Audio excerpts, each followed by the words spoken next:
তো টুর্নামেন্ট চলতে চলতে আমরা এই স্কোয়াডের হাতে মারা খাই। তো আমরা নিজেরাও ভাবতে থাকি যে এরা হয়তো হ্যাকার, কারণ এদেরকে যখন মারছিলাম তখন এক জায়গা থেকে এরা আরেক জায়গায় যেয়ে মারছিল। তো হ্যাকার মনে করাই আমরা খেলাটা দেখতে লাগলাম।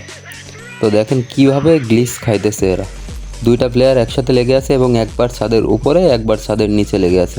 অনেকে ভাবে যে এরা হ্যাকার, কিন্তু না, এটা আসলে গেমের গ্লিচ। আমাদের সাথেও অনেকবার এরকম হয়েছে, কিন্তু এরা আসলে কতটা দক্ষ এটা বোঝা যায় এদের খেলা দেখে। এই গ্লিচটাকে কিভাবে এরা কাজে লাগায় শুধু সেটা দেখার পালা। একের পর এক ফাইট নিতে থাকে এবং এরকমভাবে এরা মারতে থাকে। যেহেতু গেমের গ্লিচ, তাই এদের কোনো মাইনাসও যাবে না, কিচ্ছু যাবে না। আসলে হ্যাকারের মতোই কাণ্ড, ভূতের কাহিনী। দেখেন কিভাবে ফাইট নিবে এরা জোনের ভিতরে। দেখেন ডাউন করতে আছে অনেকটা কিল।